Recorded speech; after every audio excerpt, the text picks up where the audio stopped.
Booth నిర్మాణం.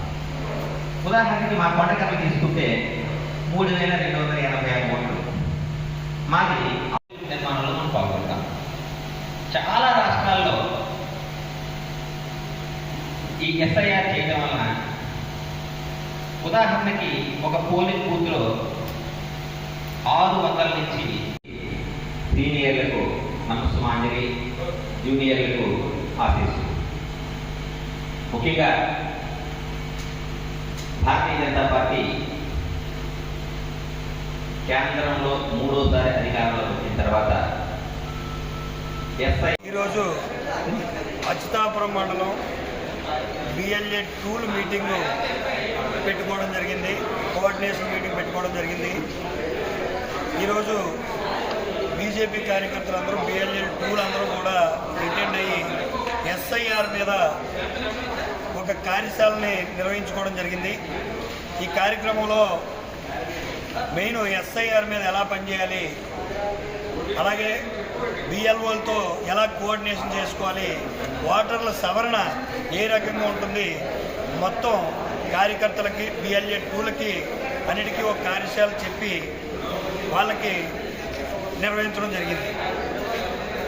కార్యకర్తలందరూ కూడా ఈరోజు బీజేపీ కార్యకర్తలు ఊర్లలోకి వెళ్ళి సోమవారం నుంచి ఎస్ఐఆర్ కార్యక్రమం స్టార్ట్ అవుతుంది కాబట్టి అందరూ కూడా ఓటర్ లిస్టు మీద క్షుణ్ణంగా పరిశీలించి ఎన్యూమరేషన్ ఫామ్స్ నుంచి ఇంటింటికి వెళ్ళడం దగ్గర నుంచి కార్యకర్తలకు ఓటర్లకు దగ్గరయ్యే కార్యక్రమంగా మా బీజేపీ చూస్తుంది. కాబట్టి ప్రతి నాయకుడు కూడా బిఎల్ఏ 2 కూడా ఒక నాయకుడిగా ఎదగడానికి ప్రయత్నం చేస్తూ ఈ ఎస్ఐఆర్ కార్యక్రమాన్ని వినియోగించుకుని ఓటర్ల సవరణ నిజాయితీగా ఉంటూ ఏది కూడా తప్పుడు తడగ్గా లేకుండా తయారు చేయడానికి చేసిన కార్యక్రమమే ఈ ఎస్ఐఆర్ కార్యక్రమం, కోఆర్డినేషన్ మీటింగ్.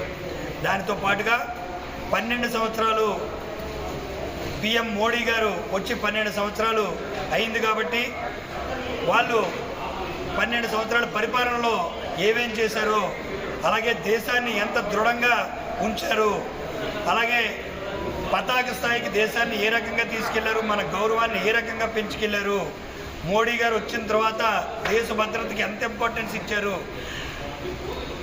నిర్మాణాత్మకంగా దేశాన్ని ఒక రోడ్స్ అయితేనేమి, అలాగే ఐఏఎంస్ అయితేనేమి, అలాగే రక్షణ వ్యవస్థలో కొత్త వ్యవస్థల్ని S-400 నుంచి మొత్తం ఫ్రాన్స్ నుంచి కానీ మొత్తం అన్ని రక్షణ వ్యవస్థలు కొనడం దగ్గర నుంచి మన దేశానికి ఏవైతే కావాలి, దేశం ఎదగడానికి మిగతా దేశాలతో పోటీ పడడానికి సైన్స్ అండ్ టెక్నాలజీలో మనం ఎంతవరకు ఎదగాలి అన్న దాన్ని తారాస్థాయికి తీసుకెళ్ళి ఈరోజు మోడీ గారు మనల్ని పతాక స్థాయిలో భారతదేశాన్ని ఉంచడం జరిగింది.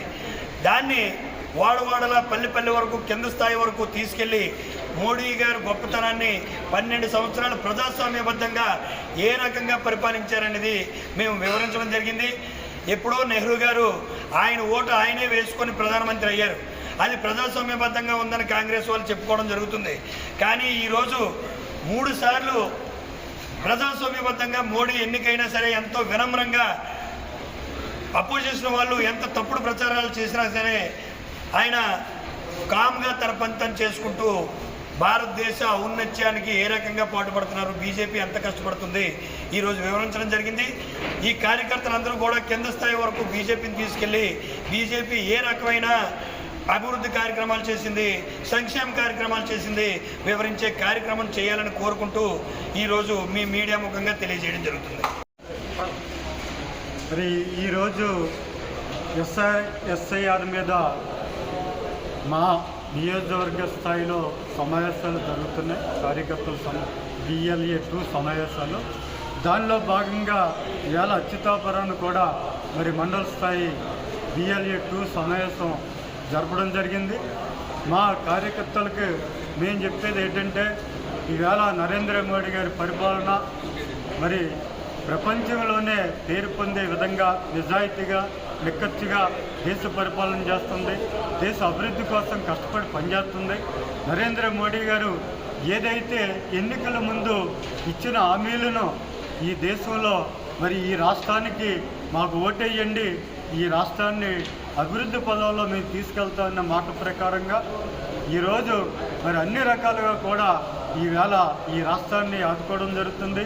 అటు పోలవరం కాలువ అవనండి, అటు రాజధాని విషయం అవనండి, ఇటు స్టీల్ ప్లాంట్ అవనండి, అలాగే రైల్వే జోన్ అవనండి, అలాగే అనేక కార్యక్రమాలతో ఈవేళ మరి దేశం అభివృద్ధిలో ఇది రాష్ట్రానికి ప్రత్యేక ప్రయారిటీ ఇచ్చి ఈ దేశ అభివృద్ధిలో పాల్పంచుకోవడం జరుగుతుంది.